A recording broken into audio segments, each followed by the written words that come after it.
how we can get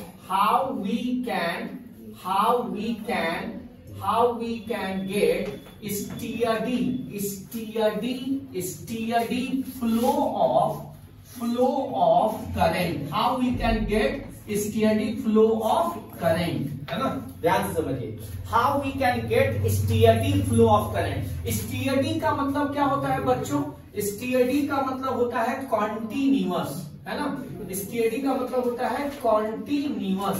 अब सवाल ये उठता है बच्चों कि अगर हमसे कोई ये पूछ रहा है कि यानी फ्लो जो है ना, यानी करंट का फ्लो लगातार, करंट का फ्लो लगातार फ्लो करता रहे, इसके लिए हमें क्या क्या अप्लाई करना पड़ेगा ताकि ये ब्रेक ना हो सके। तो इसको समझने के लिए बहुत ही आसान सा तरीका है, ये एक आसान तरीका ये है कि जैसे सपोज कीजिए, है ना, ये क्या बोलते हैं कि अगर मान लेते हैं मेरा नॉलेज है, सपोज कीजिए अगर मेरा नॉलेज है ये आपके ब्रेन तक फ्लो कर रहा है ना, ये नॉलेज लगातार फ्लो बनी रहे, ये नॉलेज का जो मतलब बहाव है, ये नॉलेज का मेरे दिमाग से आपके दिमाग में लगातार फ्लो करता रहे, इसके लिए हम और आप क्या कर रहे हैं या फिर मैं क्या कर रहा हूं, इसके लिए मेरे को क्या करना होता है कि आपका और मेरा जो फ्लो है यानी जो नॉलेज का फ्लो है ये बरकरार रहे,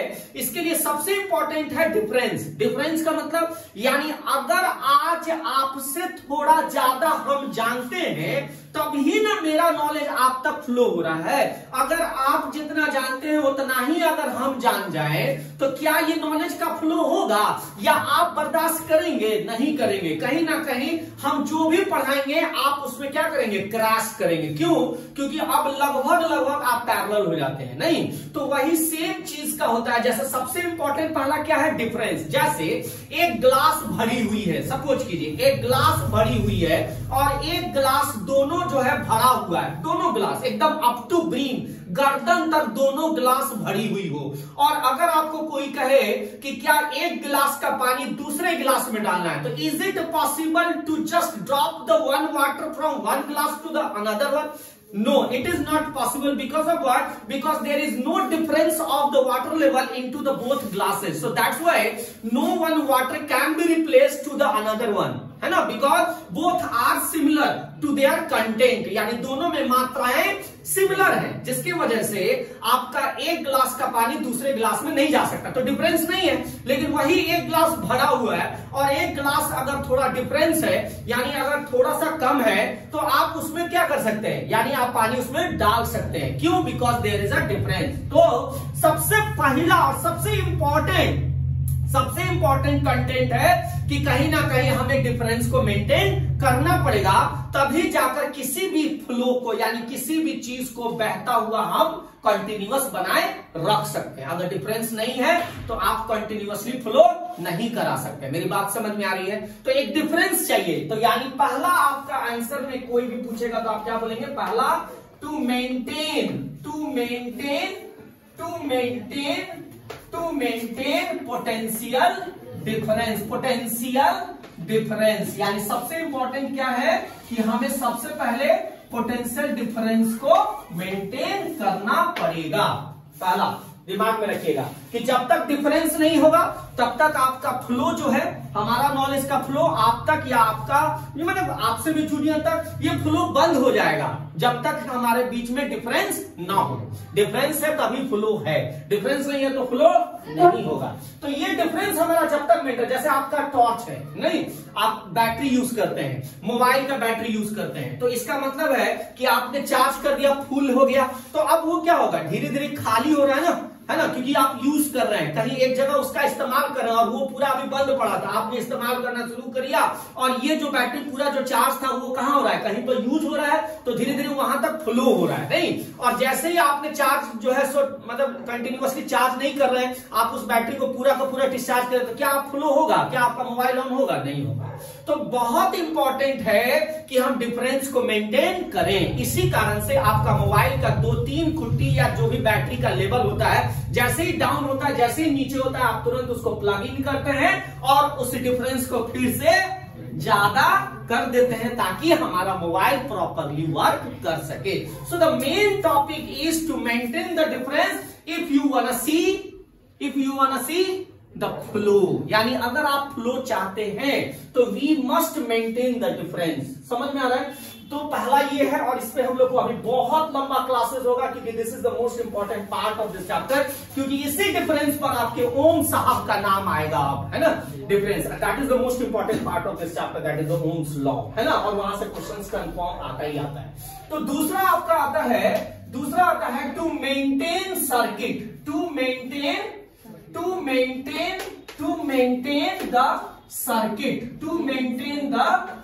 मेंटेन का मतलब यहां पर क्या है, दैट इज क्लोज, यानी आपका सर्किट क्या होना चाहिए, क्लोज मतलब एक गाना था बहुत पुराना, अभी वही सोच रहे थे, बहुत पुराना गाना था, उसमें कहीं एक कंटेंट था कि हम दो बंधे एक डोरी से, जाना कहां है हजूर, नहीं बहुत पुराना था। तो एक डोरी से मतलब एक नाता जुड़ जाता है। जब आप कहीं मान लेते हैं, सपोज कीजिए कि अगर ये बल्ब है, सपोज कीजिए मेरे हाथ में अगर बल्ब है और उस बल्ब को जलाना है, यहां पे हमको चाहिए फ्लो, चाहिए करंट का फ्लो चाहिए, तो हम क्या करते हैं, यानी उसको प्लग करते हैं यहां पे। क्यों? क्योंकि जैसे प्लग किया तो वहां का रिश्ता इसके साथ जुड़ गया, क्योंकि बीच में कहीं भी तार कटा फटा नहीं है, और वहां से तुरंत इजीली गोइंग जो चार्ज है वो उस तार के जरिए इस बल्ब तक पहुंचा और जला दिया। तो मेरे कहने का मतलब है कि आपका जो प्लग इन है वो एकदम प्रॉपरली होना चाहिए, तार कहीं से भी कटा फटा नहीं होना चाहिए, और अगर आपका तार कहीं पे कटा फटा होगा तो आपका जो सर्किट है वो ब्रेक हो चुका है, यानी ओपन हो चुका है, और ओपन सर्किट में फ्लो ऑफ करंट पॉसिबल नहीं है। तो आपका तार एकदम जुड़ा हुआ रहना चाहिए, रास्ता एकदम जुड़ा हुआ रहना चाहिए। और मैंने आपको क्या बताया कि भले ही मेरे पास और आपके बीच में बहुत डिफरेंस है, सपोज कीजिए आप में से कुछ बच्चे जो अभी नए ज्वाइन किए हैं, है ना, ये लोग कहीं ना कहीं दूसरी जगह तो थे, है ना, आप में से कुछ बच्चे जो कहीं दूसरी जगह पढ़ रहे थे वो तो कहीं ना कहीं पढ़ रहे थे, है ना, या नहीं भी पढ़ रहे होंगे, लेकिन आपको पता था, मान लीजिए मेरा बहुत ज्यादा नॉलेज है या डिफरेंस है, तो आप कहां, हम आपके घर पे जाकर के पढ़ाना शुरू कर दे, ऐसा तो नहीं है ना।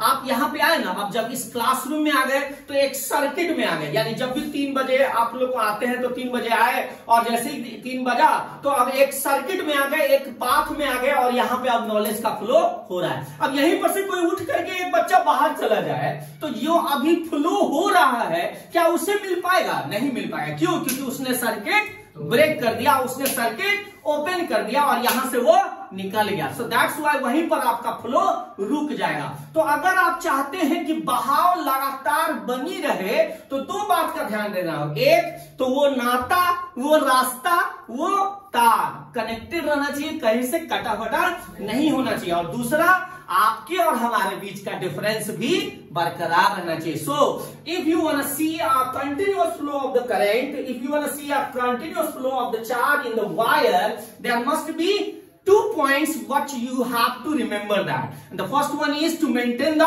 potential difference, and the second one is the circuit should be closed. The circuit should be closed. Closed doesn't means that the flow is getting closed here. Closed means connectivity, यानी the total circuit should be connected in a way, यानी एक तरीके से जुड़ा हुआ रहना चाहिए, कहीं से भी कोई ओपन नहीं होना चाहिए। बात समझ रही है? तो ये चीज हम लोग जानेंगे। अब सबसे इंपॉर्टेंट हम लोग यहां से सबसे पहले सर्किट के बारे में जानेंगे, एंड उसके बाद हम लोग इसको जानेंगे, क्योंकि ये हमारे लिए थोड़ा इजी गोइंग है, लेकिन इसको समझने में थोड़ी सी समय आसानी से लगेगी। तो सबसे पहले हम लोग देखेंगे सर्किट। याद है बच्चों, मुन्ना भाई MBBS आपने देखा, उसमें किसी का नाम था सर्किट, है ना, तो वो सर्किट नहीं है। सर्किट बेसिकली हम लोग को यहाँ पे सर्किट का मतलब हम लोग बचपन से पढ़ते आ रहे हैं कि सर्किट का मतलब क्या है। तो जूनियर क्लासेस में सर्किट के लिए हम डायरेक्टली क्या लिखते थे, पाथ। डायरेक्टली क्या लिख देते थे, पाथ ऑफ करंट, यानी करंट का जो रास्ता होता है उसे हम लोग क्या बोलते हैं, दैट इज सर्किट। तो क्या सिर्फ सर्किट में पाथ ऑफ करंट ही होता है? नहीं, सर्किट का मतलब होता है बच्चों कि सिर्फ तार के बारे में हम बात नहीं कर रहे हैं। सर्किट का मतलब होता है that is path along which what some appliances, यानी कुछ इलेक्ट्रिकल इक्विपमेंट्स भी होंगे। जैसे आपको यहां पर क्या लिखना है, path of path of current along which, along path of current along the electrical equipments, electrical equipment। अब जैसे कोई सीधे कहे कि ये वो तार है, तो क्या वो तार सिर्फ सर्किट हुआ? नहीं, ये आपके घर में जो वायरिंग हुई है, wiring that is the circuit. तो क्या ये जो पूरा वायरिंग है इसमें सिर्फ तार ही नजर आ रहे हैं? ये बोर्ड, ये स्विच, ये